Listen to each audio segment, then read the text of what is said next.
Kita jadi prihatin dengan peristiwa pemboman yang terjadi di berbagai tempat. Ada beberapa yang tewas dan banyak yang luka-luka. Apakah hal yang seperti itu masuk dalam agama Allah? Pelaku tatkala melakukan itu, melakukan bom bunuh diri, dia berpikir dia akan masuk surga, akan diampuni dosa-dosanya dengan awal tetesan darah.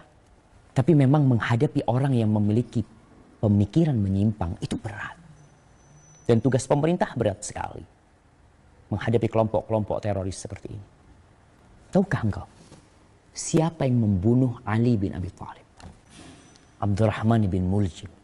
Ketika dia membunuh Ali bin Abi Thalib radhiyallahu taala anhu, dia berharap masuk surga. Masalahnya pemikiran yang harus diluruskan.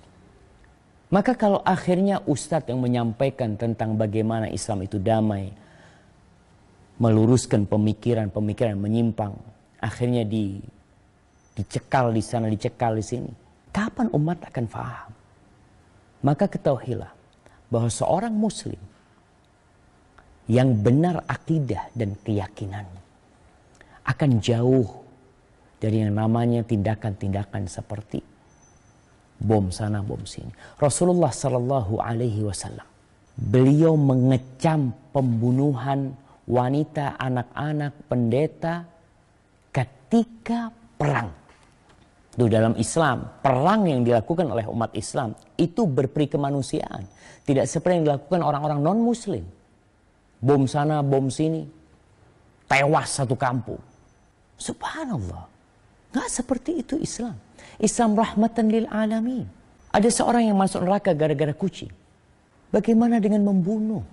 Yang dibunuh kan non-muslim, Ustaz. Yang dihancurkan kan gereja. Bacalah Islam dengan benar. Umar bin Khattab radhiyallahu taala anhu ketika menguasai Palestina, apakah gereja-gereja dihancurkan? Ingat jamaah, kalau kita tidak belajar yang sempurna tentang agama Allah ini, maka munculnya yang seperti itu. Rasulullah sallallahu alaihi wasallam mengatakan, nih Al-Imam Adz-Dzahabi di dalam kitabnya Al-Kabair, kumpulan dosa-dosa besar. Dosa besar yang kedua yang disebutkan di sini adalah membunuh.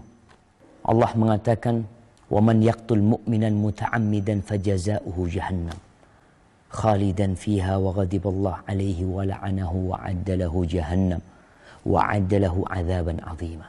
Barang siapa yang membunuh seorang mukmin dengan sengaja, maka balasannya adalah neraka jahanam, kekal di dalamnya, dan Allah murka kepada dia dan jadi laknat. Dan Allah menyediakan bagi dia azab yang besar. Ya Ustaz, kan ayatnya jelas buat orang yang beriman, Ustaz. Ini kan yang dibunuh bukan orang beriman. Subhanallah nih. Nabi SAW bersabda dalam hadis yang diriwayatkan oleh Imam Bukhari, Imam Dzahabi mengatakan, "Man qatala mu'ahadan lam yarah raihatal jannah, wa inna raihata la tujadu min masirati 40 aman."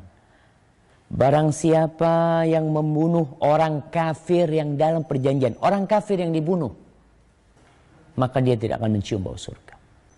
Tapi dia berharap masuk surga. Maka belajar. Sesungguhnya aroma surga itu tercium dari jarak 40 tahun perjalanan. Maka kami menghimbau umat Islam untuk kembali kepada Al-Quranul Karim. Kembali kepada sunnah Nabi SAW dengan pemahaman siapa? Dengan pemahaman para sahabat Nabi. Tidak dengan pemahaman fulan dan fulan. Agar kita tidak mencoreng nama Islam kembali. Akhirnya kesian wanita-wanita yang bercadar, ditangkepin nanti, dicurigain. Orang-orang yang jenggoten, yang suka ke masjid dicurigain. Gara-gara kelakuan yang seperti ini. Naam, apabila terjadi kezaliman di sebuah tempat, kita diperintahkan untuk merubahnya sesuai dengan kemampuan kita. Dengan cara yang lemah lembut. Semoga Islam yang cinta damai ini bisa memberikan kedamaian. Dan kita berdoa semoga Allah memberikan petunjuk kepada pemerintah kita. Menunjukkan kepada jalan yang benar. Dan mengikuti apa yang Allah perintahkan. Barakallahu fikum. Assalamualaikum warahmatullahi wabarakatuh.